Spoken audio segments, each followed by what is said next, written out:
their second home. So sana madagdagan natin through your support.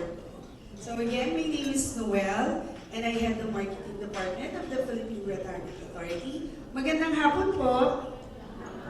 Sige, okay. So, before I start my presentation, of course, on behalf of the Philippine Retirement Authority and our General Manager, Mr. Bob Zozobrado, we would like to extend our appreciation to CREBA and, of course, to the National President, Mr. Tony Carino, for inviting us and be able to talk to you about the business opportunities that are available to all of you.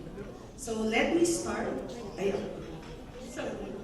Time of our then General Manager and Chairman, General Aglipay, during the time of Mr. Leviste, we were already dealing with CREBA. Tapos medyo na ito. So now we're hoping maibalik natin yung ating magandang partnership. Well, the Philippine Retirement Authority, we're a government-owned and controlled corporation. We are an attached agency of the Department of Tourism, and we have been in existence for 40 years na kami this July. So milestone talaga din sa amin na to. So, but before kami napunta sa Department of Tourism, we were with the Department of Trade and Industry, and prior to that, nasa Office of the President po kami. So, okay. Ako na lang. So, the Philippine Retirement Authority is mandated to promote the Philippines as a retirement destination for foreign nationals and former Filipino citizens. Okay, and our benefits for those foreign retirees who will be joining the program is that they can enter the Philippines anytime they want. Meron silang multiple and exit privileges. They can stay in the Philippines for as long as they want. Kumbaga, with this visa, which we call the Special Resident Retirees Visa, is a parang forever visa. So, hindi ito nag-expire. So, once they get this visa, pwede na sila mag-stay in the Philippines just like us Filipinos, except, of course, they cannot vote and they cannot get own land. So, alam naman po natin yun. So, most of our foreign retirees na nagpapasok ng investment dito sa ating bansa, they just purchase condominium units or pumapasok po sila in a long-term lease agreement with yung mga bahay po. Because we have lots of retirees also staying sa mga different provinces. So I heard kanina may mga chapter presidents po from Baguio, from Pampanga, from La Union. Siguro makikita nyo, we have lots of retirees in these areas and pwede na. Ayan, so ito na po yung nabanggit ko kanina. We were from the Office of the President and transferred to the Department of Tourism. Ayan. So as I've said earlier, you're mandated to promote the Philippines as a retirement destination for foreign nationals and former Filipinos. Siguro, lahat po tayo, marami kaibigan former Filipinos. These are already the Americans, the Canadians, na lumipat na dun sa bansang yon. And if they want to come back to the Philippines, na hindi kailangan kumuha ng Filipino passport, then they can join through our program. So, ito po yung ating program, which we call the Special Resident Retirees Visa. And this is a special non-immigrant visa na binibigay po ng Bureau of Immigration through our office. So, as I've said kanina, these are some of the benefits. They have the option to reside here in the Philippines. They can come in and go out of the country anytime. So they're also exempted from the Bureau of Immigration ACRI card. Lahat po kasi ng foreign nationals, if they have stayed in the Philippines for more than 3 months, they need to get upon the ACRI card. But for our retirees, they do not need, they're exempted from getting that ACRI card as long as they have their PRA ID cards. Also, our retirees may work here in the Philippines. They don't need to get a separate working visa. However, they need to still get the alien employment permit from the Department of Labor. Yan. And of course, most of our retirees, lalo na yung young retirees, they have their children with them, and these kids can still study dito po sa Pilipinas without getting the student visa anymore. And we have a one-time exemption for being bringing in their household goods, personal effects worth 7,000 US dollars. Well, actually, tataasan na namin ito kasi medyo mababa na po. This has been 40 years na po ito. So, ang hinihingi na po namin, about the car, few years back, well, not few years, 30 years ago, pinapayagan po namin magdala sila ng car. Tax-free. However, medyo naabuso po. So, pinahinto po ito ng Department of Finance. So, para kailangan kumita rin po ang Pilipinas. And they're exempted from paying the travel tax. So, if these retirees have stayed in the Philippines for less than a year prior to going out of the country, wala silang babayarang travel tax. So, who are qualified para maging retiree applicants natin? So, these retirees, the principal applicant must be at least 50 years old. Doon sa mga nakakaalam ng PRA, na 15 years ago, we still allow 35 to 49 years old, young retirees. Mr. Paolo Grazzini, the one you saw kanina sa video, when he joined the program, nasa 40 years old lang siya. So, but now, itinaas natin sa 50 years old because of the POGO workers. The Senate kasi was thinking that these POGO workers are PRA members, which is hindi naman po because these POGO workers, wala ho silang pang-deposito because most of the retirees we have need to have visa deposit. So, wala ho silang ganun. So, hindi namin sila members. But of course, para sundan natin ng Senate, para hindi naman tayo mapagbintangan, binabuti na natin iakyat to 50 years old yung retiree members natin. But hopefully, by this July, for our 40th anniversary, we can bring it down again back to 40 years old. So, pinapasok na namin sa board namin yung bagong program namin na 40 at 40. So, 40 years old by the time na maging 40 years old na rin ang PRA. So, yes, former Filipino citizens, foreign nationals with diplomatic ties in the Philippines, and 50 years old, plus they can bring in their spouse and dependents who are below 20 years old, below 21 years old upon joining the program. These kids, maski lumagpas na sila ng 21, as long as the parents are still members of the program, they are still considered dependents. So, hindi ko na isa ahead. Ito po yung requirements that they need to submit to us.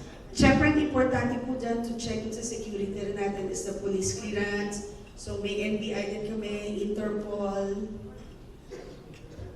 For the dependents, para malaman natin, proof of relationship, marriage certificate for the spouse, birth certificates for the children. And these documents must be authenticated or apostilled doon po sa bansa nila. Application fee for the principal applicant is $1,400 and for each dependent, it's $300 Meron po kami pinamimigay din ng mga brochures sa labas so you can get it po later. PRA annual fee, yearly ang babayaran lang ng isang family is $360 for them to be able to stay na dito sa Pilipinas. And of course, the most important is the bank certificate for their visa deposit. So ang visa deposit nila depends on the SRRV option. So we have two kinds, yung SRRV Classic and the SRRV Courtesy and Expanded Courtesy. Under the SRRV Classic, pwedeng sumali dyan yung with pension, yung may mga pension na natatanggap ng foreigners, and dun sa mga without pension. For those na pensioner, the only visa deposit they need is $10,000 and for those without pension, it's $20,000 po. You know? And eto po, dito po kayo papasok. Etong visa deposit nila na to can be converted and can be used to purchase condominium units or used for long-term lease para sa kanilang dwellings, accommodation po nila. So kailangan yung mga retirees na ipapasok ninyo, dito nyo maipasok para magamit nila yung visa deposit nila. Because for sure, yung mga condo units ngayon, it's way higher than $20,000 na po. For the SRB courtesy, ito po yung mga former Filipinos who want to come back to the Philippines. Pag sinabi natin former Filipinos, these are not yung mga dual citizens. So wala po silang Philippine passport. If they have their Philippine passport already and their foreign passport, they don't need to join our program na po. So yan, for the ambassadors, sa dito po nagtrabaho, yan po.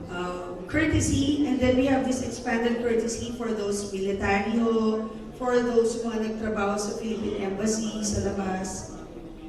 And meron po kaming foreign nationals, may list po kami, like for those Nobel Prize winner, yung mga professors, mga scientists, tinatanggap po namin sila under the SRB expanded courtesy. And the visa deposit, hindi kagaya kanina na $10,000 or $20,000, it's only $1,500 as long as they show also yung pension nila, which is must be more than ay wala silang pension pala, hindi pala dito yan, sorry. So they don't need yung pension nila, basta may visa deposit po sila na $1,500. So these are the banks kung saan lang nila pwede ilagay yung visa deposit nila. We have private banks, PNB, Union Bank, BDO, Shinhan Bank, Bank of Commerce, and Kebhana Bank. We have recently accredited Security Bank. Our GM is already working it with BPI also. So, and meron din po tayong government bank, which is the DBP. Under the DBP po kasi, nakapangalan yan sa opisina namin sa PRA for the account of the retiree. Because it's easier for them to send money from abroad kasi kailangan ang visa deposit would be coming from abroad. So kailangan i-remit nila dito yun sa Pilipinas. Kumbaga, it must be a fresh investment to the Philippines para magka-visa sila. Yan. So dyan po yung mga banks. And eto lang po, once they become members of the program, they just need to renew their ID cards yearly. They just need to pay yung PRA fee natin, the $360 annually. If they'll be transferring bagong information, new addresses, they just need to tell us as well. Of course, they need to follow our rules, and of course, yung ating mga, yung ating constitution po, kailangan sundin lang din nila. So, some of the services that we do for our retirees, of course, pwede nilang i-transfer kasi yung pera nila sa ibang bangko. They get the interest po. Dun sa $20,000, $10,000, or $1,500, they would still be getting interest. Kahit gaano man kalitsyon, it's still their interest po. As I've said kanina, under the SRB Classic, they can convert their visa deposit into active investment. Restamping of SRB sticker from the old to new passports. And we have other special concerns such as others are getting their driver's license. Yan, yung sa alien employment permit, if they'll be working dito po. PhilHealth, because nagbibigay din po tayo ng PhilHealth, mas mababaho ang premium nila compared to dun sa mga ibang foreign nationals if they're members of PRA.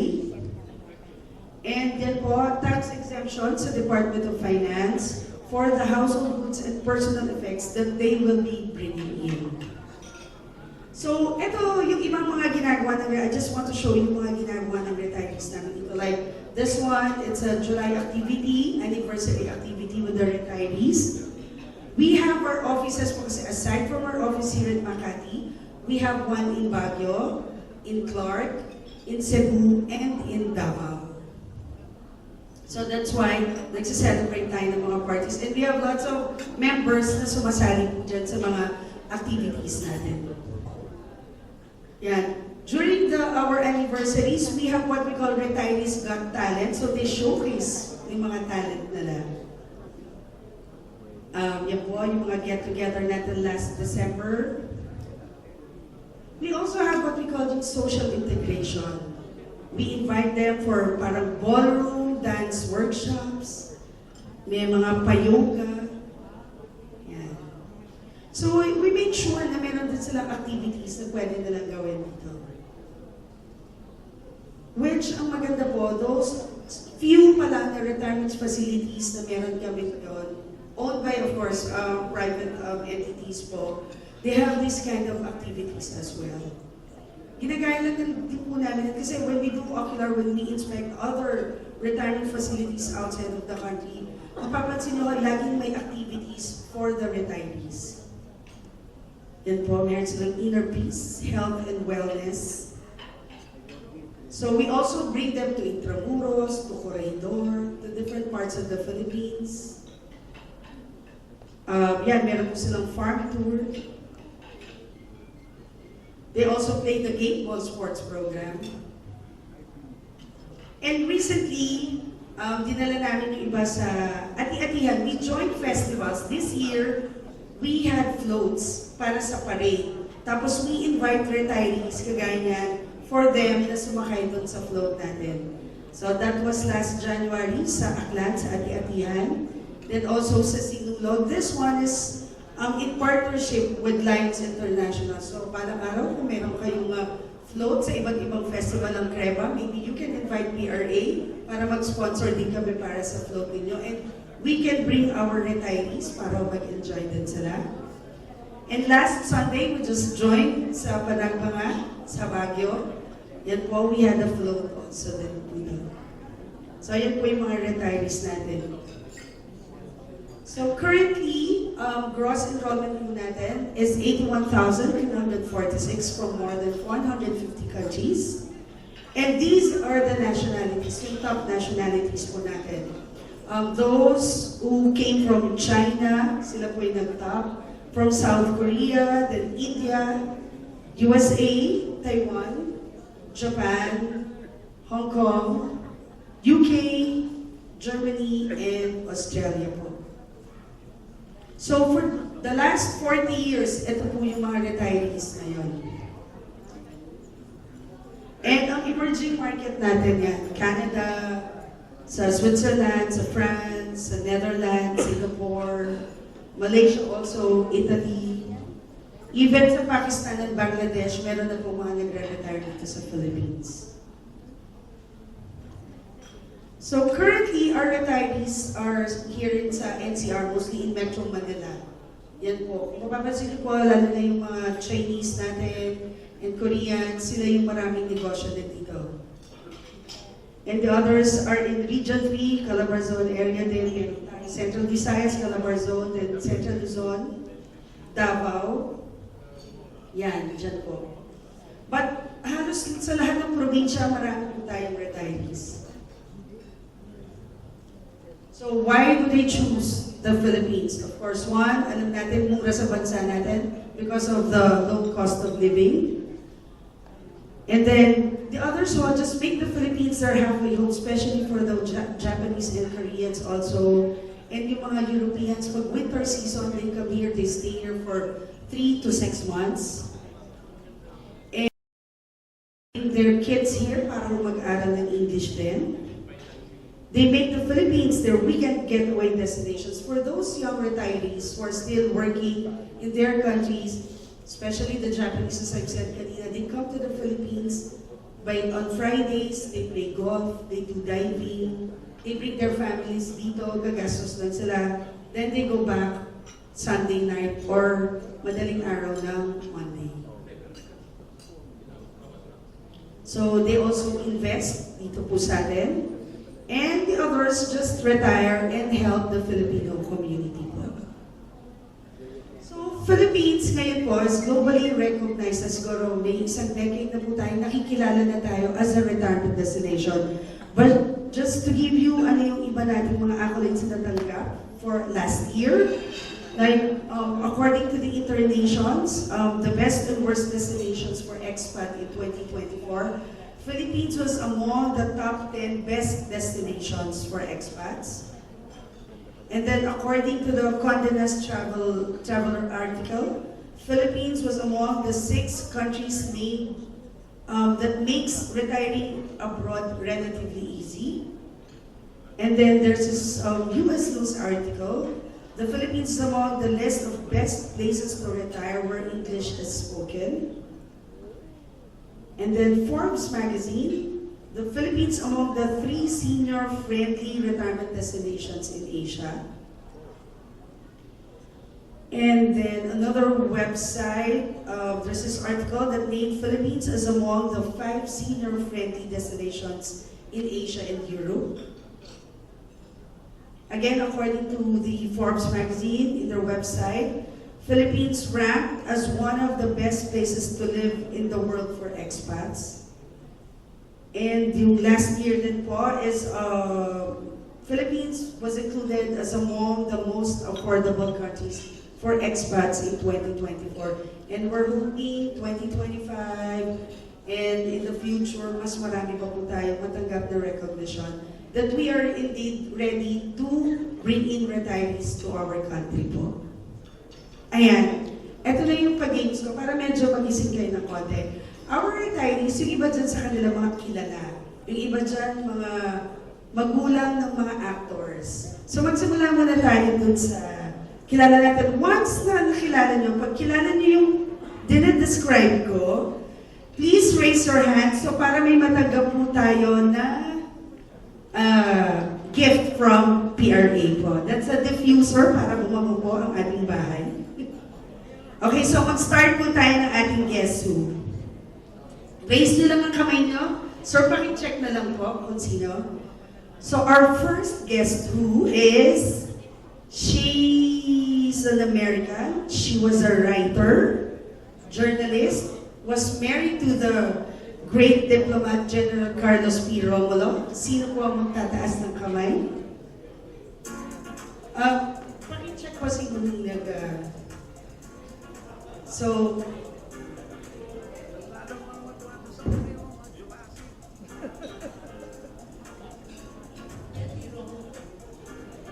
pwede na, pasa na po siya.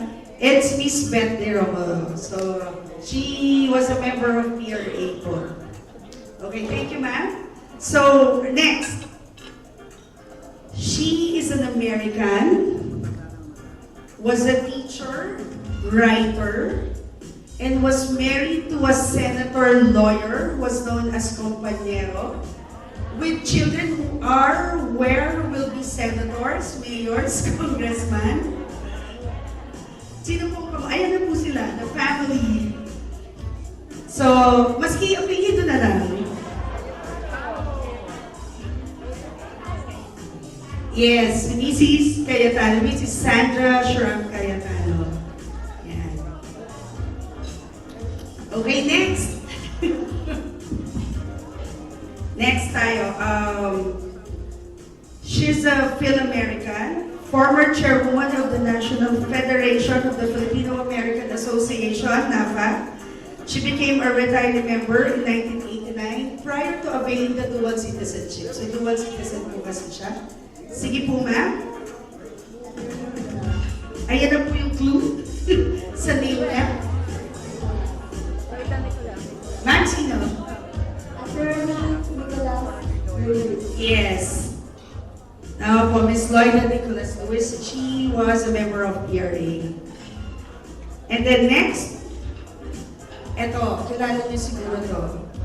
She's a popular psychologist in the 80s and 90s. Yan ha. TV host and writer. Medyo witty siya. And ang topic niya lagi is about love, lust, and sex.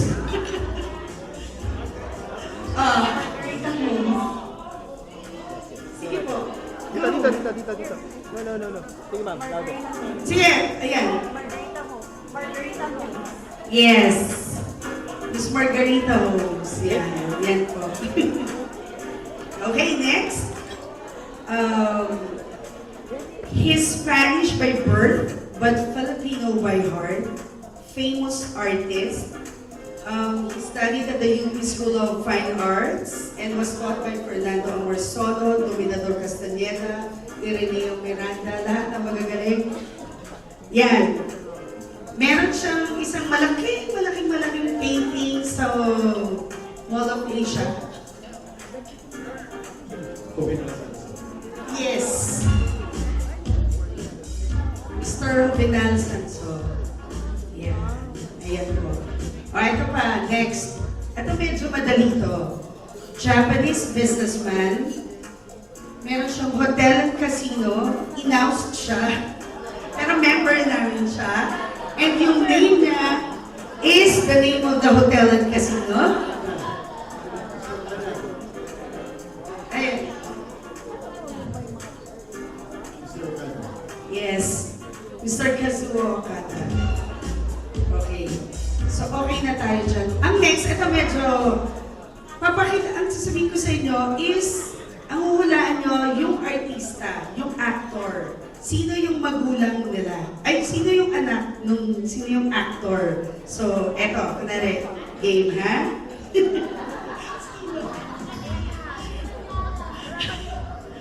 Ayan, yan ang daddy niya, yan ang member ng program namin. The father of this actor is a member of the program, is a Burmese Chinese national who migrated to Australia. The son is a famous model and the host of different adventure TV programs such as Amazing Race, Sports Unlimited, Asia's Got Talent, Beach.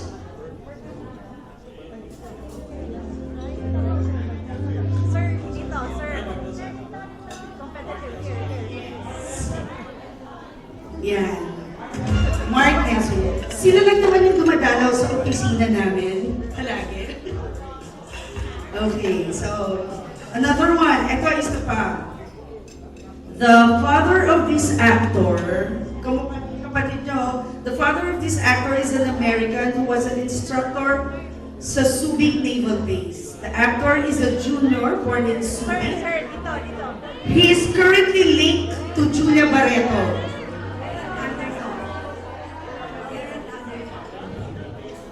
Yes, si Gerald Anderson. O ito, huli na. Kasi I still have yung business opportunities for you guys. Baka nakalimutan nyo na. So, eto na.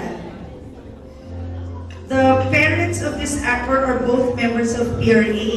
Ito yung kapatid niya, si Vanessa, is also a model. The mother is a Brazilian Portuguese while the father is a Japanese. The actor was a winner of the Pinoy Big Brother edition 2014. He was romantically linked with Heart Evangelista and Eric Gonzalez. Correct. Yan po. So, thank you very much. Pero meron pa, hindi pa tapos, wait. Meron pa tayong business opportunities that are available for all of you guys. So, ayan, business opportunities. Baka may mga facilities kayo or you want to put up an accredited retirement facility. Pag meron kayong mga negosyo, it can, remember kasi our foreign retirees, hindi sila pwede ng senior citizen card. So minsan, nalulungkot sila, they're telling us na, we're also seniors, bakit hindi kami pwede ng senior discount ninyo? So what we do is we collaborate, we partner with different merchant partners. So pag may mga negosyo kayong iba, you can have it accredited with us, just give discounts para sa retirees natin. And a marketer, yan yung agent. You know what guys, I saw kanina dito, may mga agents kami before, like si Ms. Gomez, and also Ms. Novelin's here. Then yung friend nga niya sa sala, si Ms. Abby. So yan yung mga, sana maging marketer uli kayo, mag-ano kayo sa amin ulit, reactivate kayo ma'am. So yan, ito yung retirement facilities. We do accredit accommodations, we do accredit condominium projects, we do accredit maski mga bahay, ganyan, for RFO and pre-selling for our retirees. So these are just some of those accredited natin. You can see this in our website po. So we also have merchant partners. As I've said, if you have your businesses na pwede ninyong i-alok sa ating retirees, please pa-accredit po kayo sa amin. Wala naman pong bayad ito. Tapos ilalagay natin kayo sa website. So if the retirees would want to avail of your services and products, then makikita nila kayo sa website natin. And these are just some na nagbibigay ng mga discounts.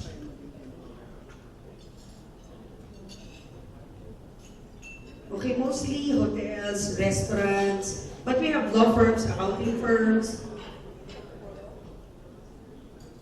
And we have retirement and assisted living. Baka meron sa inyo dyan nag-iisip na who want to put up a retirement facility. Ito po yan. We have accredited namin ang Raintree Care Services. This is owned by a German guy, si Mr. Dauman Bushel. This is in Muntinlupa. So, hindi kailangan puro foreigner yung mga nakatira dun sa loob ng ano nila because some of the retirees also namin, pwede naman nating ilagay dyan. Also, we have this life care, independent and assisted living. This one is in Cebu. Sa Cebu po to. Ang ginawa lang niya, she rented a house and converted it into parang rooms for the retirees. Now, she has 10 to 12 retiree members namin na nandoon sa facility niya in Cebu. And nag-open siya, nagpa-joint venture siya. Now, she already has one also in Morong in Antipolo. This one, talagang tinayo nila. They constructed this one po. And then this one, ito yung isa sa pinakauna namin ina-credit. This was in 2000, early 2000. This was owned by a Japanese, pero ngayon yata Filipino na yung mga may-ari. This is in Cabuyao, Laguna, and most are Japanese ang nakatira doon. So, eto naman po, marketers or agents, you can assist us by bringing in foreign retirees to join our program. So, tulungan niyo na kami mag-promote, and then, yan, yung mga PRC licensed brokers, which is kayo yun.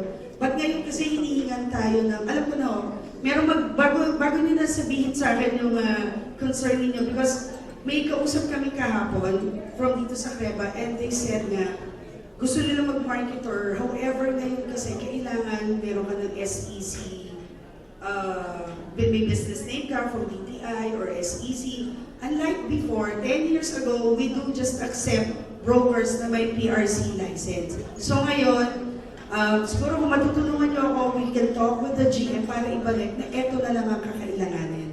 So mas madali sa inyo. Since what we just need is siguraduhin meron kayong official receipts. Yan. So, because once you become a marketer, you get $500 for each principal applicant na may ipapasok nyo sa program natin. So, yeah. Yan po. And then, eto. Because we're here in Creba, of course, we want to have our partnership. Ano po ba ang pupwede? So, we would request, of course, for Creba to support the retirement program of the Philippine government through PRA by becoming PRA's partner through a memorandum of understanding. Ano po ba pwede natin gawin as an institution po ang Creba? And to help us promote the SRRB to foreign retirees po and former Filipinos. Yan po. So, pwede natin magkaroon tayo ng memorandum of agreement with Creba. And we can also have parang agreements or as individual marketers po yung iba sa inyo or merchant partners. And then, of course, PRA, we will be supporting your businesses dun sa individual businesses niyo by promoting your properties, your yung mga development na ginagawa nyo that are available for our retiree members. Yan. So, yan po. And then we can help promote you sa aming website, sa aming newsletter, we can feature your products, your services. Yan po. So, our retirees will be able to know ano po yung mga inaanak po.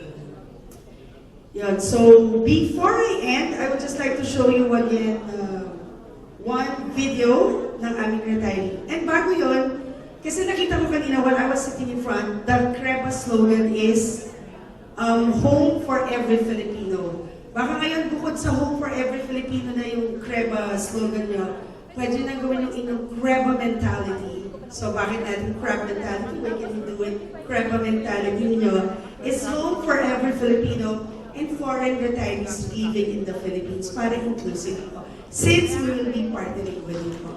So maraming salamat.